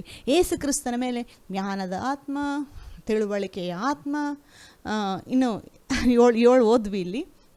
ಇದೆಲ್ಲ ಆತ್ಮ ಯೇಸು ಕ್ರಿಸ್ತನ ಮೇಲೆ ಇದೆ. ಇದೆಲ್ಲದಕ್ಕೂ ಹೆಚ್ಚಾಗಿ ಇನ್ನೂ ಕೂಡ ಯೇಸು ಕ್ರಿಸ್ತನಿಗೆ ಹಳೆ ಒಡಂಬಡಿಕೆ ವಚನಗಳು ಬಹಳ ಚೆನ್ನಾಗಿ ಗೊತ್ತಿತ್ತು. ಆ 30 ವರ್ಷ ಯೇಸು ಕ್ರಿಸ್ತ ಸೇವೆಗೆ ಬರೋದಕ್ಕಿಂತ ಮುಂಚೆ ಜ್ಞಾನದಲ್ಲಿ ವಿವೇಕದಲ್ಲಿ ಬೆಳೆದನು, ಅಭಿವೃದ್ಧಿ ಹೊಂದಿದನು ಅಂತ ಹೇಳಿ ನಾವು ಲೋಕದಲ್ಲಿ ಓದ್ತೀವಿ. ಇಷ್ಟೆಲ್ಲ ದೇವರ ವಚನಗಳನ್ನ ತಿಳ್ಕೊಂಡಿರೋ ಯೇಸು ಕ್ರಿಸ್ತ ಮತ್ತು ಈ ರೀತಿಯಾದ ಅಭಿಷೇಕ ಯೇಸು ಕ್ರಿಸ್ತನ ಮೇಲೆ ಇತ್ತು. ಈ ಒಂದು ಪ್ರಾಬ್ಲಮ್ ಬರಬೇಕಾದ್ರೆ ಯೇಸು ಕ್ರಿಸ್ತ ಇಮ್ಮಿಡಿಯೇಟಾಗಿ ಬಾಯಿ ತೆಗೆದು ಅಲ್ಲಿ ಮಾತಾಡಿದ್ರ. ಒಬ್ಬರಿಗೆ ದೇವರ ವಚನ ಗೊತ್ತಿದೆ ಅಂತ ಹೇಳಿದ್ರೆ ಅದು ಯೇಸು ಕ್ರಿಸ್ತ. ಯೇಸು ಕ್ರಿಸ್ತನ ಮೀರಿಸಿ ಯಾರು ನಾವು ದೇವರ ವಚನ ಗೊತ್ತಿದೆ ಅಂತ ಹೇಳೋಕ್ಕಾಗಲ್ಲ. ಯಾಕೆಂದರೆ ಅಷ್ಟು ಸಮಯ ದೇವರ ವಚನದಲ್ಲಿ ಅವರು ಕಳೆದಿದ್ರು. ಮತ್ತು ಆತನ ಮೇಲೆ ಸ್ಪೆಷಲ್ ಅಭಿಷೇಕ, ಜ್ಞಾನದ ಆತ್ಮ, ವಿವೇಕದ ಆತ್ಮ, ಆಲೋಚನಾ ಪರಾಕ್ರಮಗಳ ಆತ್ಮ, ದೇವರ ಭಯದ ಆತ್ಮ, ಅದೆಲ್ಲ ಯೇಸು ಕ್ರಿಸ್ತನ ಮೇಲೆ ಇದ್ದರು. ಅವರು ಆಕೆನ ತೊಗೊಂಡು ಬಂದು ನಿಲ್ಲಿಸಿದ ತಕ್ಷಣ ಯೇಸು ಕ್ರಿಸ್ತ ನ್ಯಾಯ ತೀರ್ಪು ಮಾಡಿಲ್ಲ, ಕರುಣೆ ಅನ್ನೋದು ಕೂಡ ಹೇಳಿಲ್ಲ. ಯಾಕೆಂದರೆ ಯೇಸು ಕ್ರಿಸ್ತ ಹಂಗೆ ಗೊತ್ತಾಯಿತು, ಇವರು ಪ್ಲ್ಯಾನ್ ಮಾಡ್ಕೊಂಡು ಬಂದಿದ್ದಾರೆ, ನಾನು ಎರಡೇ ಇದು ನ್ಯಾಯ ತೀರ್ಪು ಅಂದರೂ ಕೂಡ ನನ್ನನ್ನು ತಪ್ಪೆಣಿಸ್ತಾರೆ, ಕರುಣೆ ಅಂದರೂ ಕೂಡ ನನ್ನನ್ನು ತಪ್ಪೆಣಿಸ್ತಾರೆ. ಸೊ ಗೊತ್ತಾಯಿತು ಇವ್ರ ಕಪಟಿಗಳು, ಇವರು ಬೇಕು ಅಂತಲೇ ಕರ್ಕೊಂಡು ಬಂದಿದ್ದಾರೆ ಅಂತ ಹೇಳಿ ಯೇಸು ಕ್ರಿಸ್ತನಿಗೆ ಗೊತ್ತಾಯಿತು. ಸೊ ಅದಕ್ಕೆ ಸ್ವಲ್ಪ ಸಮಯ ಅವರು ನೆಲದ ಮೇಲೆ ಬರ್ಕೊಂಡಿದ್ರಂತೆ. ಸೊ ನೆಲದ ಮೇಲೆ ಬರ್ಕೊಂಡಿರುವಾಗ ಅದು ಏನು ಮಾಡ್ತಾಯಿದ್ರು ಯೇಸು ಕ್ರಿಸ್ತ?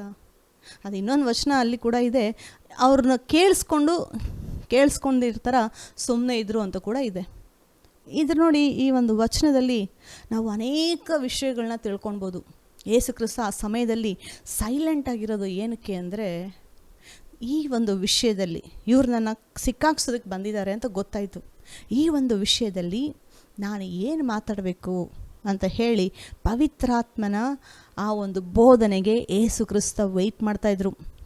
ನೋಡಿ, ಯೇಸು ಕ್ರಿಸ್ತ ನಿಮ್ಮ ಥರ ನಮ್ಮ ಥರನೇ ಲೋಕದಲ್ಲಿ ಇದ್ದಿದ್ದು, ಆತನ ಮನುಷ್ಯನಾಗಿ ಜೀವನ ಮಾಡಿದ್ದು. ಆ ಒಂದು ಸಮಯದವರೆಗೂ ಯೇಸು ಕ್ರಿಸ್ತನಿಗೆ ಏನು ಮಾಡಬೇಕು ಅಂತ ಹೇಳಿ ಗೊತ್ತಿಲ್ಲ. ವೆಯ್ಟ್ ಮಾಡ್ತಾ ಇದ್ದಾರೆ ಪವಿತ್ರಾತ್ಮನಿಂದ ಬರುವಂಥ ಜ್ಞಾನಕ್ಕೆ. ಪವಿತ್ರಾತ್ಮ ಏನು ಮಾತಾಡು ಅಂತ ಹೇಳಬೇಕು ಅಂತ ದೇವರು ಯೇಸು ಕ್ರಿಸ್ತ ವೆಯ್ಟ್ ಮಾಡ್ತಾ ಇದ್ದಾರೆ. ಯಾಕೆಂದರೆ ಆತನ ಮನುಷ್ಯನಾಗಿದ್ದನು ಆ ಲೋಕದಲ್ಲಿ ಇರಬೇಕಾದ್ರೆ. ಸೊ ವೆಯ್ಟ್ ಮಾಡುವಾಗ ದೇವರ ಹತ್ರ ಜ್ಞಾನನ ಕೇಳಿದಾರಲ್ಲಿ, ಜ್ಞಾನವನ್ನು ಕೇಳಿ ವೆಯ್ಟ್ ಮಾಡುವಾಗ ಪವಿತ್ರಾತ್ಮ ಹೇಳ್ಕೊಡ್ತು ಏನು ಮಾತಾಡಬೇಕು ಅಂತ.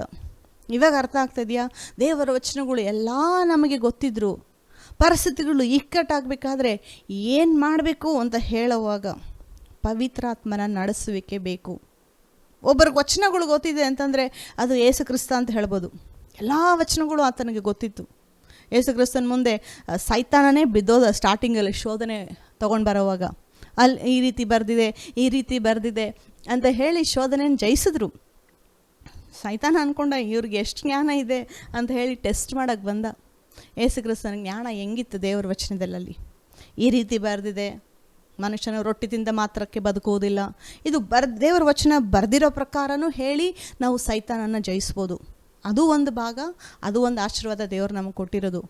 ಬಟ್ ಇಂಥ ಪರಿಸ್ಥಿತಿಲಿ ನೋಡಿ, ಇವಾಗ ಎರಡು ದೇವರು ನ್ಯಾಯ ತೀರ್ಪು ಅಂದರೂ ಯೇಸು ಕ್ರಿಸ್ತನ ತಪ್ಕೊಂಡು ಹಿಡಿತಾರೆ. ಕರುಣೆ ಅಂದರೂ ಕೂಡ ನೀನು ದೇವ್ರ ವಚನನ ಉಲ್ಲಂಘಿಸಿ ನಡೆಸ್ತಾ ಇದೀಯಾ. ಕೊಲ್ಲಬೇಡ ಅಂತಂದರೆ ನೀನು ಮೋಶೆಯ ಆಜ್ಞೆನ ಮೀರಿ ನಡೀತಾ ಇದೀಯಾ. ಸೊ ಈ ಒಂದು ಪ್ಲ್ಯಾನಿಂದ ಅವ್ರು ಬಂದಿರೋದಕ್ಕೆ ಆ ಪ್ಲ್ಯಾನು ಒಂದೇ, ಪ್ಲ್ಯಾನ್ 1 ಪ್ಲ್ಯಾನ್ 2 ಎರಡು ಏನೇ ಮಾಡಿದ್ರು ಇವಾಗ ಯೇಸು ಕ್ರಿಸ್ತ ಟ್ರ್ಯಾಪು ಅಂದ್ಕೊಂಡೇ ಅವರಲ್ಲಿ ಬಂದಿದ್ದು. ಆದರೆ ದೇವ್ರಿಗೆ ನೋಡಿ ಯೇಸು ಕ್ರಿಸ್ತನನ್ನು ಆ ಒಂದು ಇಕ್ಕಟ್ಟಿಂದ ಪರಿಸ್ಥಿತಿಯಿಂದ ಬಿಡಿಸೋದಕ್ಕೆ ದೇವರು ಪ್ಲ್ಯಾನ್ 3 ಪ್ಲ್ಯಾನ್ ಸಿ ಅನ್ನೋದನ್ನು ಯೇಸು ಕ್ರಿಸ್ತನಿಗೆ ದೇವರು ಪವಿತ್ರಾತ್ಮನ ಮೂಲಕ ಪ್ರಕಟಪಡಿಸಿದ್ರು. ಯೇಸು ಕ್ರಿಸ್ತ ಒಂದು ಮಾತೇ ಅಲ್ಲಿ ಹೇಳಿದ್ದು, ನಿಮ್ಮಲ್ಲಿ ಯಾರಾದರೂ ಪಾಪವಿಲ್ಲದೆಯವರು ಈಕೆ ಮೇಲೆ ಕಲ್ಲೆಸೆಯಲಿ ಅಷ್ಟೇ. ಆ ಒಂದು ಜ್ಞಾನ ದೇವರಿಂದ ಆತನು ಪಡ್ಕೊಂಡಾಗ ಆ ಜ್ಞಾನದ ಮುಂದೆ ಯಾರೂ ನಿಂತ್ಕೊಳಕ್ಕಾಗಿಲ್ಲ. ಒಂದು ಪ್ಲ್ಯಾನ್ 1 ಫೇಲು, ಪ್ಲ್ಯಾನ್ 2 ಫೇಲಲ್ಲಿ ನೋಡಿ. ದೇವರ ಹತ್ರ ಪ್ಲ್ಯಾನ್ 3, ಪ್ಲ್ಯಾನ್ 4, ಪ್ಲ್ಯಾನ್ 10 ಅನೇಕ ಪ್ಲ್ಯಾನ್ಗಳಿದೆ ದೇವರ ಹತ್ರ ನಿಮ್ಮನ್ನು ನಿಮ್ಮ ಇಕ್ಕಟ್ಟಿನ ಪರಿಸ್ಥಿತಿಯಿಂದ ಬಿಡಿಸೋದಕ್ಕೆ. ಅನೇಕ ಸಾರಿ ಅಂದ್ಕೊತೀವಿ, ಈ ಮನುಷ್ಯರು ಕೊಟ್ರೇ ನನ್ನ ಜೀವನ ನಡೆಯೋದು, ಇಲ್ಲ ಇನ್ನೊಂದು ಆಪ್ಷನ್ ಇಟ್ಕೊಂಡಿರ್ತೀವಿ, ಇಲ್ಲ ಇಲ್ಲಿಂದ ಬಂದಿಲ್ಲ ಅಂದರೆ ಇನ್ನೊಂದು ಕಡೆ ಆದರೂ ಬರುತ್ತೆ ಅಂದ್ಕೊತೀವಿ. ಸೊ ಅದು ಎರಡೂ ಬ್ಲಾಕ್ ಆದರೆ ಏನು ಮಾಡ್ತೀರಾ? ಈ ಮನುಷ್ಯನ ಕೈಲೂ ಕೊಡೋಕ್ಕಾಗಿಲ್ಲ, ಆ ಮನುಷ್ಯನ ಕೈಲೂ ಕೊಡೋಕ್ಕಾಗಿಲ್ಲ. ಸೊ ಎರಡೂ ಬ್ಲಾಕ್ ಆದರೆ ಏನು ಮಾಡ್ತೀರಾ? ಪಾರ್ಟ್ 1 ಇಲ್ಲ, ಪಾರ್ಟ್ 2 ಇಲ್ಲ, ಅಷ್ಟೇ ನನ್ನ ಕತೆ ಅನ್ಕೋಬೇಕಾ? ದೇವರಿಗೆ ನಿಮ್ಮನ್ನು ಬಿಡಿಸೋದಕ್ಕೆ ಅನೇಕ ಪ್ಲ್ಯಾನ್ಸ್ ಇದೆ. ಇಸ್ರಾಯೇಲ್ರು ಅಂದ್ಕೊಂಡ್ರು ನಾವು ಕೆಂಪು ಸಮುದ್ರ ಹತ್ರ ಬಂದಿದ್ದೀವಿ ಅಷ್ಟೇ. ಅವ್ರ ಪ್ರಕಾರ ಪ್ಲ್ಯಾನ್ 1, ಫರೋಹ ಬರ್ತಾನೆ, ನಮ್ಮನ್ನು ಮತ್ತೆ ಸೆರೆಗೆ ತೊಗೊಂಡೋಗ್ತಾನೆ, ಇಲ್ಲ ಬಂದು ನಮ್ಮೆಲ್ಲರನ್ನೂ ಕೊಲ್ತಾನೆ. Plan 1, plan 2. ಆದರೆ ದೇವರು ಏನಿಟ್ಟಿದ್ರು ಗೊತ್ತಾ? ಸಮುದ್ರದಲ್ಲೇ ದೇವರು ದಾರಿ ಮಾಡಿದ್ರು. ನೀರಿನಲ್ಲಿ ದಾರಿ ಮಾಡುವ ದೇವರು. ಆ ಒಂದು ಜಾಗದಲ್ಲಿ ದಾರಿ ಇದೆ ಅಂತ ಯಾರಿಗೂ ಗೊತ್ತಿರಲಿಲ್ಲ. ಮೋಶೆಗೂ ಗೊತ್ತಿರಲಿಲ್ಲ, ಇಸ್ರಾಯೇಲ್ರಿಗೂ ಗೊತ್ತಿರಲಿಲ್ಲ. ದೇವರೇ, ನಮ್ಮ ಕಣ್ಣೆಲ್ಲ ನಿನ್ನ ಮೇಲಿದೆ, ಈ ಒಂದು ಐಗುಪ್ತರಿಂದ ನಮ್ಮನ್ನು ಬಿಡಿಸು ಅಂತ ಹೇಳಿ ಮೋಶೆ ಪ್ರಾರ್ಥನೆ ಮಾಡುವಾಗ ಕೆಂಪು ಸಮುದ್ರವನ್ನು ದೇವರು ವಿಭಾಗ ಮಾಡಿ ಆ ಒಂದು ಕೆಂಪು ಸಮುದ್ರದಲ್ಲಿ ದಾರಿ ಮಾಡಿ ದೇವರು ಅವ್ರನ್ನ ಅಲ್ಲಿಂದ ಬಿಡುಗಡೆ ಮಾಡಿದ್ರು. ಇದೇ ಒಂದು ಆಶೀರ್ವಾದ, ಇದೇ ಒಂದು ದೇವರು ನಮಗೂ ಇಟ್ಟಿದ್ದಾರೆ. ಅದಕ್ಕೆ ಹೇಳೋದು, ಎಷ್ಟೇ ವಚನಗಳು ನಾವು ಧ್ಯಾನ ಮಾಡುವಾಗ ಕೂಡ ಈ ವಚನನ ನಾವು ಯಾವ ರೀತಿ ಅಪ್ಲೈ ಮಾಡಬೇಕು ಅಂತ ಹೇಳಿ ಪವಿತ್ರಾತ್ಮನ ಹತ್ರ ಜ್ಞಾನ ಕೇಳಬೇಕು. ತಂದೆ ಹತ್ರ ನಾವು ಪ್ರೇಯರ್ ಮಾಡುವಾಗ, ತಂದೆ ನಿನ್ನ ಪವಿತ್ರಾತ್ಮನ ಮೂಲಕ ನನಗೆ ಜ್ಞಾನ ಕೊಡು. ಈ ಒಂದು ಪರಿಸ್ಥಿತಿಯಲ್ಲಿ ನನಗೆ ಏನು ಮಾಡಬೇಕು ಅಂತ ಹೇಳಿ ಗೊತ್ತಿಲ್ಲ.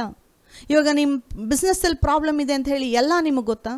ಪ್ರಾಬ್ಲಮ್ ಇದೆ ಅಂತ ಗೊತ್ತು, ಆದರೆ ಯಾಕೆ ಪ್ರಾಬ್ಲಮ್ ಬಂತು, ಯಾವ ಕಾರಣದಿಂದ ಪ್ರಾಬ್ಲಮ್ ಬಂತು, ಆ ಪ್ರಾಬ್ಲಮ್ ಹಿಂದೆ ಯಾರಿದ್ದಾರೆ, ಏನು ಪ್ರಾಬ್ಲಮ್ಮು, ಯಾಕೆ ಇನ್ನೂ ಮುಂದುವರಿತಾ ಇಲ್ಲ ಅನ್ನೋದು ಎಲ್ಲ ಡೀಟೇಲ್ ನಿಮಗೆ ಗೊತ್ತಾ? ಇಲ್ಲ, ಎಲ್ಲ ಡೀಟೇಲು ನಮಗೆ ಗೊತ್ತಿಲ್ಲ. ಎಲ್ಲವನ್ನು ಫಿಕ್ಸ್ ಮಾಡೋದಕ್ಕೂ ನಮ್ಮ ಮೈಂಡಿಗೆ ಗೊತ್ತಿಲ್ಲ. ಅನೇಕ ಸಾರಿ ಅಂದ್ಕೊತೀವಿ ನಮಗೆಲ್ಲ ಗೊತ್ತು ಬಿಸ್ನೆಸ್ ಬಗ್ಗೆ ಅಂತ. ಇಲ್ಲ, ಹೊಸ ಹೊಸ ಶತ್ರುಗಳು ಉಟ್ಕೊತಾರೆ, ಇಲ್ಲದೇ ಇರೋ ಪ್ರಾಬ್ಲಮ್ಸ್ ಕೂಡ ಸಡನ್ನಾಗಿ ಬರುತ್ತೆ. ಹೇಗೆ ಡೀಲ್ ಮಾಡ್ತೀರಾ ಅವೆಲ್ಲ? ಅದಕ್ಕೆ ದೇವರು ಹೇಳೋದು, ಪವಿತ್ರಾತ್ಮನ ನಡೆಸುವಿಕೆ ಬೇಕು. ವಚನಗಳು ಬಹಳ ಇಂಪಾರ್ಟೆಂಟು. ವಚನಗಳ ಮೂಲಕನೇ ದೇವರು ನಡೆಸೋದು. ವಚನಗಳ ಜೊತೆ ಪವಿತ್ರಾತ್ಮನ ನಡೆಸುವಿಕೆ ಬೇಕು. ಯೇಸು ಕ್ರಿಸ್ತನಿಗೆ ಪವಿತ್ರಾತ್ಮನ ನಡೆಸುವಿಕೆ ಬೇಕು ಅಂತಂದರೆ ವಚನಗಳು ಗೊತ್ತಿರೋರಿಗೆ ನಾವೆಲ್ಲಿದ್ದೀವಿ? ನಾವು ಪವಿತ್ರಾತ್ಮನ ನಡೆಸುವಿಕೆ ಇಲ್ದಿರ ಬರೀ ವಚನಗಳಲ್ಲೇ ಹೋಗೋಕ್ಕಾಗುತ್ತಾ? ವಚನಗಳಲ್ಲಿ ಆಶೀರ್ವಾದ ಇದೆ, ವಚನಗಳಲ್ಲಿ ಪವರ್ ಇದೆ, ನಾನಿಲ್ಲ ಅಂತ ಹೇಳಲ್ಲ. ಬಟ್ ನನ್ನ ಪರಿಸ್ಥಿತಿಗೆ, ನನ್ನ ಇಕ್ಕಟ್ಟಿನ ಪರಿಸ್ಥಿತಿಲಿ ಯಾವ ವಚನನ ನಾನು ಅಪ್ಲೈ ಮಾಡಬೇಕು ಮತ್ತು ಆ ವಚನನ ಯಾವ ರೀತಿ ಅಪ್ಲೈ ಮಾಡಬೇಕು. ಒಂದು ಯಾವ ವಚನ, ಒಂದು ಯಾವ ರೀತಿ. ಪವಿತ್ರಾತ್ಮ ಎರಡೂ ಹೇಳ್ಕೊಡ್ತಾರೆ. ಪವಿತ್ರಾತ್ಮ ಹೇಳ್ತಾರೆ, ಈ ವಚನ ಓದು, ಧ್ಯಾನ ಮಾಡು. ಈ ವಚನ ಓದಿ ಓದಿ ಓದಿ ನೀನು ಧ್ಯಾನ ಮಾಡುವಾಗ ಆ ವಚನಗಳ ಮೂಲಕ ದೇವರು ಆ ಒಂದು ಜ್ಞಾನವನ್ನು ವ್ಯಕ್ತಪಡಿಸ್ತಾರೆ, ನೀನು ಏನು ಮಾಡಬೇಕು ಅಂತ ಹೇಳಿ. ಅದೇ ಯೇಸು ಕ್ರಿಸ್ತನಿಗೆ ದೇವರಲ್ಲಿ ಮಾಡಿದ್ದು. ಆ ಒಂದು ಜ್ಞಾನದ ಮುಂದೆ ಅಷ್ಟು ಶತ್ರುಗಳು ಕೂಡ ನಿಂತ್ಕೊಳಕ್ಕಾಗಿಲ್ಲ. ಅದಾದಮೇಲೆ ಒಂದು ಮಾತಾಡೋಕ್ಕಾಗಿಲ್ಲ ಅವ್ರು ಯಾರು. ಏನು ಮಾಡ್ತೀಯಾ ಇವಾಗೇ ಹೇಳು ಅಂತ ಹೇಳಿ ಒತ್ತಾಯ ಮಾಡಿ ಪ್ರೆಷರ್ ಆಗ್ತಾಯಿದ್ರು. ಆ ಒಂದು ಪ್ರೆಷರ್ ಸಮಯದಲ್ಲೂ ಕೂಡ ಯೇಸು ಕ್ರಿಸ್ತ ಏನು ಮಾತಾಡಿದಿರ ನೋಡಿ. ಜ್ಞಾನ ಮನುಷ್ಯ ಇಮಿಡಿಯೇಟಾಗಿ ಬಾಯಿ ತೆಗೆದು ಮಾತಾಡಲ್ಲ. ದೇವರ ಹತ್ರ ಜ್ಞಾನಕ್ಕೋಸ್ಕರ ವೆಯ್ಟ್ ಮಾಡ್ತಾರೆ. ಆ ಒಂದು ಜ್ಞಾನ ಪ್ರಕಟ ಆಗೋವರೆಗೂ ಯೇಸು ಕ್ರಿಸ್ತ ಮಾತಾಡಿಲ್ಲ. ಯೇಸು ಕ್ರಿಸ್ತ ಸ್ವಲ್ಪ ಸಮಯ ತಗೊಂಡ್ಕೊಂಡು ಪ್ರೇಯರ್ ಮಾಡಿದ್ರು, ದೇವರ ಒಂದು ನಡೆಸುವಿಕೆಗೆ ವೆಯ್ಟ್ ಮಾಡಿದ್ರು. ಅಂದರೆ ನಾವು ಕೂಡ ಸಮಯ ತಗೊಂಡು ಪ್ರೇಯರ್ ಮಾಡಿ ದೇವರ ಸನ್ನಿಧಾನದಲ್ಲಿ ವೆಯ್ಟ್ ಮಾಡಿ ಆ ಒಂದು ಜ್ಞಾನ ಪ್ರಕಟ ಆಗೋವರೆಗೂ ಸಡನ್ನಾಗಿ ಮಾತಾಡಬಾರ್ದು. ಸಡನ್ನಾಗಿ ಮಾತಾಡೋರು ಏನು ಬರೆದಿದೆ ಜ್ಞಾನೋಕ್ತಿಲಿ ಅಂತಂದರೆ ಮೂರ್ಖರು ಅಂತ ಹೇಳಿ ಬರೆದಿದೆ. ನಾನು ಬರೆದಿರೋ ವಚನ ಅಲ್ಲ ಇದು, ದೇವರು ಹೇಳಿರೋದು. ಸಡನ್ನಾಗಿ ಎಲ್ಲ ವಿಷಯದಲ್ಲೂ ಮಾತಾಡಿ ಇಮಿಡಿಯೇಟಾಗಿ ಮಾತಾಡಬಾರ್ದು. ಜ್ಞಾನ ಅನ್ನೋದು ದೇವರ ಹತ್ರ ವೆಯ್ಟ್ ಮಾಡುತ್ತೆ. ದೇವರ ಜ್ಞಾನ ಪ್ರಕಟ ಆಗುವಾಗ ಆಮೇಲೆ ಅದು ಮಾಡಿ. ಆವಾಗ ಆ ಒಂದು ಇನ್ಸ್ಟ್ರಕ್ಷನ್ಸ್ನ ನೀವು ಅಪ್ಲೈ ಮಾಡುವಾಗ ಯಾವ ಶತ್ರುಗಳು ನಿಮ್ಮ ಮುಂದೆ ನಿಂತ್ಕೊಳ್ಳೋದಿಲ್ಲ. ಯಾಕೆಂದರೆ ದೇವರ ಜ್ಞಾನಕ್ಕೆ ವಿರೋಧವಾದ ಯಾವ ಶಕ್ತಿನೂ ನಿಮ್ಮನ್ನು ಮೀರಿಸಿ ನಿಮ್ಮನ್ನು ಸೋಲ್ಸೋಕ್ಕಾಗೋದಿಲ್ಲ. ದೇವರ ಜ್ಞಾನ ಅನ್ನೋದು ಎಲ್ಲದಕ್ಕಿಂತ ಹೆಚ್ಚಾಗಿ ಒಂದು ಪವರ್ಫುಲ್ಲಾಗಿರೋದು, ಶಕ್ತಿ ಉಳ್ಳದ್ದು, ಜಯಿಸುವಂಥದ್ದು, ನಿಮ್ಮನ್ನು ಗೆಲ್ಲಿಸುವಂಥದ್ದು. ಸೊ ನೀವು ಆ ಒಂದು ಪವಿತ್ರಾತ್ಮನ ನಡೆಸುವಿಕೆಗೆ ಗಮನ ಕೊಡಬೇಕು ಅಂತ ಹೇಳಿ ನಾನು ಹೇಳ್ತಾ ಇರೋದು. ವಚನಗಳು ಚೆನ್ನಾಗಿ ಧ್ಯಾನ ಮಾಡಿ, ಈ ವಚನ ಪ್ರಕಾರ ದೇವರೇ ಇದನ್ನು ಹೇಗೆ ಅಪ್ಲೈ ಮಾಡ್ಕೊಳ್ಳಿ ಅಂತ ನನ್ನ ಲೈಫಲ್ಲಿ, ಪರ್ಸ್ನಲ್ ಲೈಫಲ್ಲಿ ಹೇಗೆ ನಾನು ಇದು ಅಪ್ಲೈ ಮಾಡಬೇಕು ಅಂತ ಹೇಳಿ ಪವಿತ್ರಾತ್ಮನನ್ನು ಕೇಳುವಾಗ ದೇವರು ತನ್ನ ಜ್ಞಾನವನ್ನು ಪವಿತ್ರಾತ್ಮನ ಮೂಲಕ ನಿಮ್ಮ ಆತ್ಮಕ್ಕೆ ಮಾತಾಡ್ತಾರೆ. ಅನಿಸಿಕೆಗಳಲ್ಲ, ನಿಮ್ಮ ಮೈಂಡಲ್ಲಿ ಎಮೋಷನ್ಸು, ಆಲೋಚನೆಗಳಲ್ಲ, ಒಳಗಡೆ ನಿಮ್ಮ ಆತ್ಮಕ್ಕೆ ಒಳಗಡೆ ಇರುವಂಥ ಮನುಷ್ಯನಿಗೆ ದೇವರು ಮಾತಾಡ್ತಾರೆ. ಸೊ ಇದನ್ನು ನಾವು ತಿಳ್ಕೊಳ್ಬೇಕಾದ್ರೆ ಇನ್ನೂ ಅನೇಕ ವಿಷಯಗಳಿದೆ, ಹೇಗೆ ಈ ವಾಯ್ಸ್ನ ಕೇಳಿಸ್ಕೊಳ್ಬೇಕು ಅಂತ. ಮುಂದೆ ನಾನು ಅನ್ಯ ಭಾಷೆ ಬಗ್ಗೆ ನಾನು ಮಾತಾಡ್ತೀನಿ. ಅನ್ಯ ಭಾಷೆಗಳು ಬಹಳ ಇಂಪಾರ್ಟೆಂಟು ಪವಿತ್ರಾತ್ಮನ ವಾಯ್ಸ್ ಕೇಳಿಸ್ಕೊಳ್ಳೋದಕ್ಕೆ. ಇದು ಅನೇಕರಿಗೆ ಇಷ್ಟವಾಗದೇ ಇರೋ ಸಬ್ಜೆಕ್ಟು. ಯಾಕೆಂದರೆ ಸೈತಾನ ಆ ರೀತಿ ಮಾಡಿಕ್ಕಿದ್ದಾನೆ. ಯಾಕೆಂದರೆ ನೀವು ಬಿಲಿವರ್ಸ್ ಕೊಡುವ ದೇವರ ಜ್ಞಾನವನ್ನು ಪಡ್ಕೊಳ್ಬಾರ್ದು ಅಂತ ಹೇಳಿ ಈ ಒಂದು ತಪ್ಪಾದ ಬೋಧನೆಗಳು ಅನೇಕ ಕಡೆ ನಡೀತಾ ಇದೆ. ಅನ್ಯ ಭಾಷೆ ಇಲ್ಲ, ನಿಂತೋಗಿದೆ. ಆ ಥರ ಏನಕ್ಕೆ ಮಾತಾಡೋದು ಅಂತಂದರೆ ಸೈತಾನ ಆ ರೀತಿ ಮಾಡಿದ್ದಾನೆ, ಬಿಲಿವರ್ಸ್ನ ಮೋಸ ಮಾಡಿದ್ದಾನೆ. ಸೊ ಅದಕ್ಕೆ ಈ ಸಮಯದಲ್ಲಿ ಬೇಡ, ಅದು ಅನ್ಯ ಭಾಷೆಯ ಇಂಪಾರ್ಟೆನ್ಸ್ ಏನು ಅಂತ ಹೇಳಿ ಬರುವಂಥ ಮೆಸೇಜ್ಗಳಲ್ಲಿ ನಾವು ಧ್ಯಾನ ಮಾಡೋಣ. ಈ ದಿನ ಎಷ್ಟು ಸಾಕು. ದೇವರ ಜ್ಞಾನಕ್ಕೋಸ್ಕರ, ಪವಿತ್ರಾತ್ಮನ ನಡೆಸುವಿಕೆಗೋಸ್ಕರ ಪ್ರೇಯರ್ ಮಾಡಿ. ದೇವರು ನಿಮಗೆ ಆ ಜ್ಞಾನವನ್ನು ದೊರಕಿಸಿ ಕೊಡ್ತಾರೆ. ಈ ವಾಕ್ಯಗಳನ್ನು ಕೇಳಿದಂಥ ನಿಮ್ಮೆಲ್ಲರನ್ನು ದೇವರು ಆಶೀರ್ವಾದ ಮಾಡಲಿ. ನಮ್ಮ ರಕ್ಷಕನಾದ ಯೇಸು ಕ್ರಿಸ್ತನು ಬೇಗನೆ ಬರುತ್ತಾನೆ. ಆಮೇನ್.